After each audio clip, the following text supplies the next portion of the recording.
Hello, and our coverage of the Geneva watch auction wouldn't be complete if we didn't talk about Christie, so let's listen to Thomas Perazzi, watch auctioneer, who will talk us through the main highlights presented by the auction house. And there are some pretty sweet and original ones. Let's go.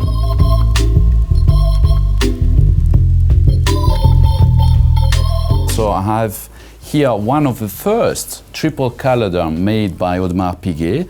According to our researchers, the first known model was made in 1924. This one was sold in 1926, so extremely early. Has a triple calendar wristwatch made by Audemars Piguet in white gold, and also an interesting fact that was sold to an Audemars Piguet retailer called Bittmann in St. Moritz in 1926.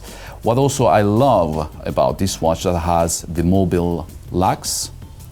And of course, the dial is extremely well preserved, as well as the case. According to our researchers, this one so far is, with this configuration, is so far the only one known. We stated that probably is unique, but is the first one to appear at auction ever. So let's move on to more recent wristwatches, and I have here a typical chronograph from the 1960s. It's a Zenith chronograph in stainless steel that was made for the Italian army and retailed by a famous Italian retailer called Cairelli in Rome. What I love about this watch is, first of all, the rarity, of course. Secondly, the condition. The watch is almost in new stock condition. And secondly, the big surprise is at the back, because we have two military engravings.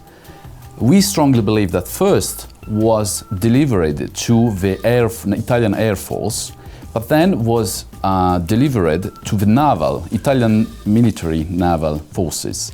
So you have the double engravings.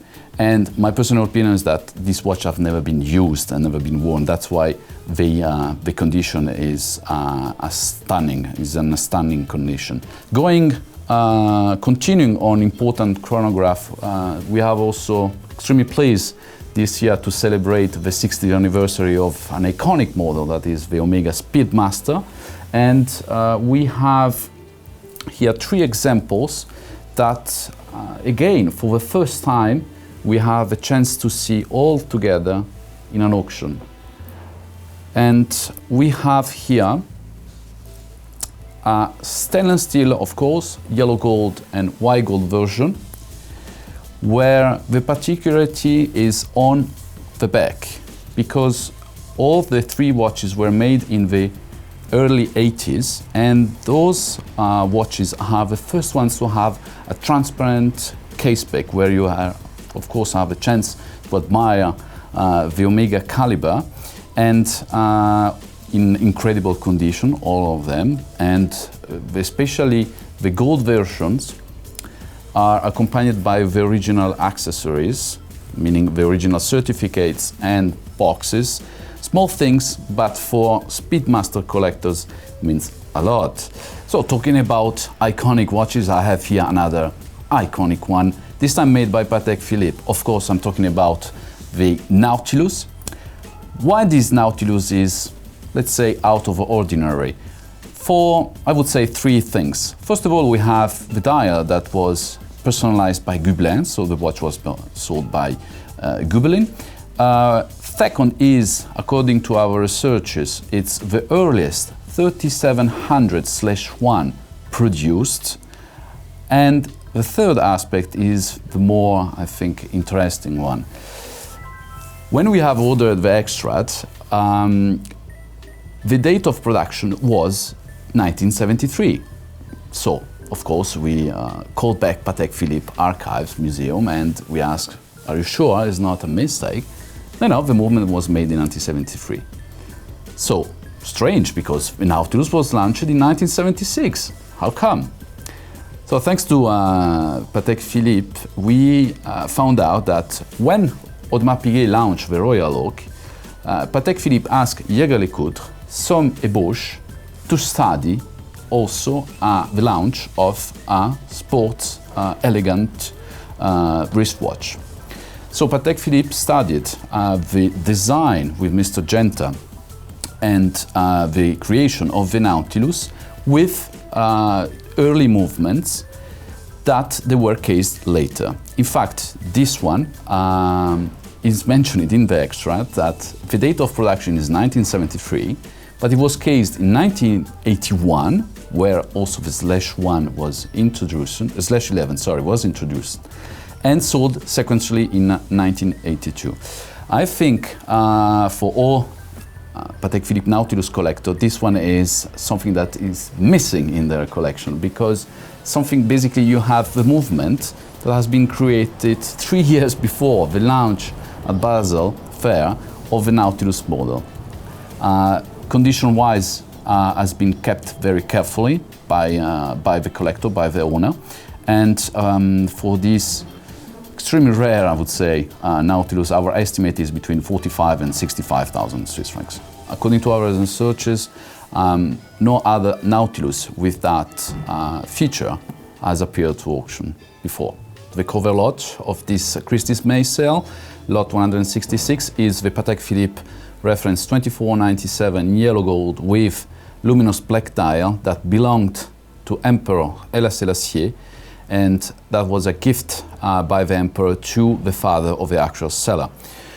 It is a unique watch, of course, first of all for the provenance, has such an imperial provenance, and secondly the dial, because so far is the only 12497 with luminous black dial.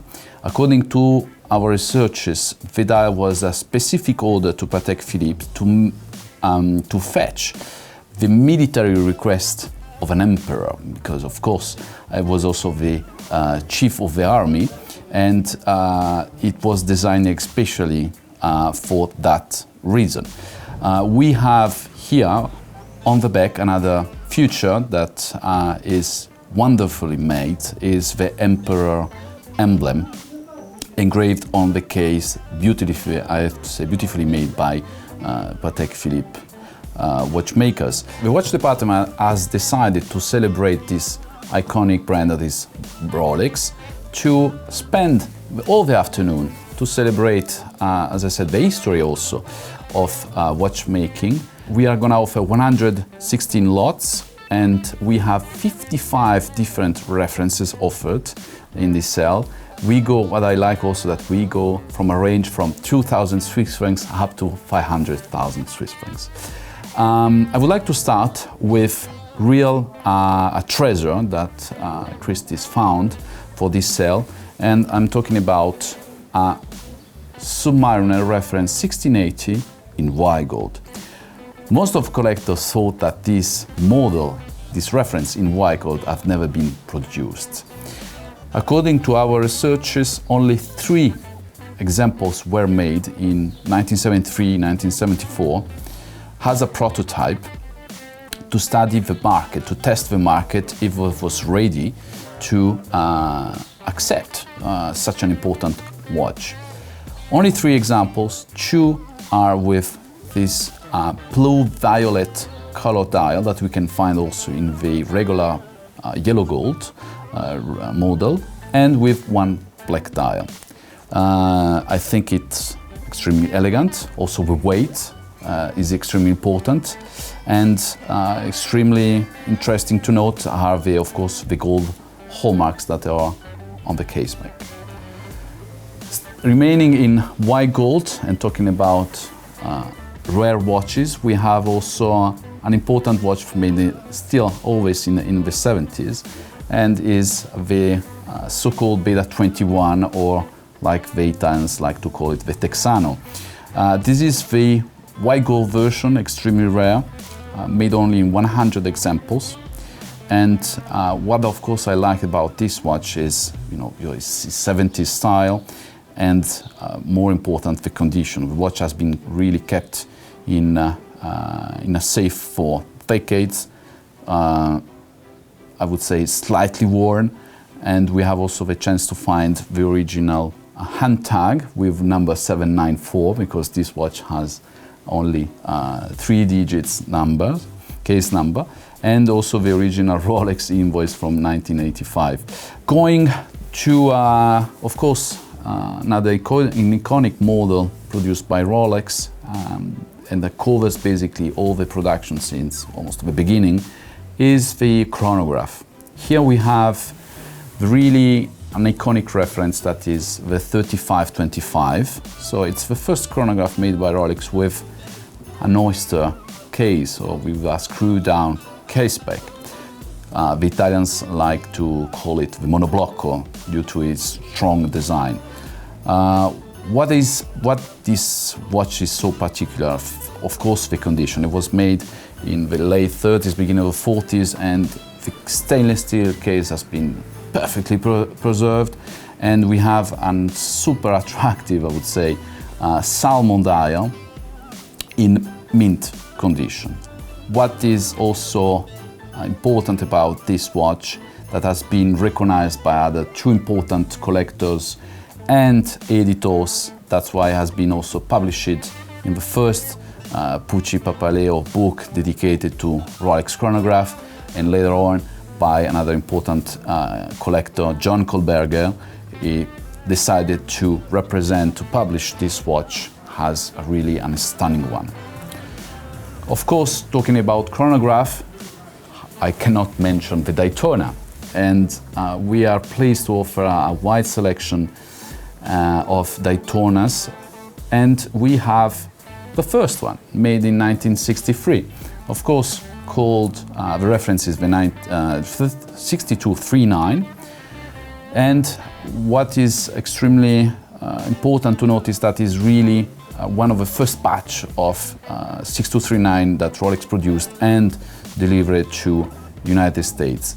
This dial is called the underline double Swiss dial, because you have to know that the black dial for 6239 were basically a 6238 reference style that was adapted to this model.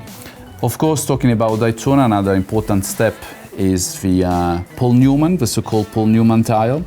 And at Christie's we have found this unique so far watch, because it's the only one 6264 in 14K yellow gold with Paul Newman dial, but so-called limoncino due to his white color of the indexes of the registers. And over the decades, the dial and especially the menu track with the registers have turned to a charming brown color. So it's also a tropical, like I could say today, dial. According to our researchers, this is the first time that this reference with this configuration appears to auction. You have to know that the reference 6264 is the rarest Daytona reference made by Rolex. It was produced only for 1 year, and of course this will be surely highlighted by many collectors. I would like to end the Rolex session with another important Daytona that Christie's found. I'm talking about this reference 6263 with a 12, the green Kandjar emblem. This watch has an incredible story. The actual seller was the British Airways pilot that flew the Sultan of Oman during his first state visit outside, of course, of Oman. And to thank the pilot for the safe flight, the Prime Minister of Oman offered as a gift the present watch to the pilot. That, I have to say, the pilot wore during several flights before his retirement. That is the first Oman known that comes to the public with all the accessories. Secondly, we have also a little side note to mention is that we have the importation duties paid by the pilot when he went back to London, of course, and he decided to import legally the watch into UK, and he paid at the time £10 to import it in England. Also, I would like to mention that so far only 10 6263 with green Kanja are known in the market. This is a new discovery, and also what Christie's and Watch Department strongly believe that this is one of the really first ones ever made by Rolex under the Sultan of Oman request.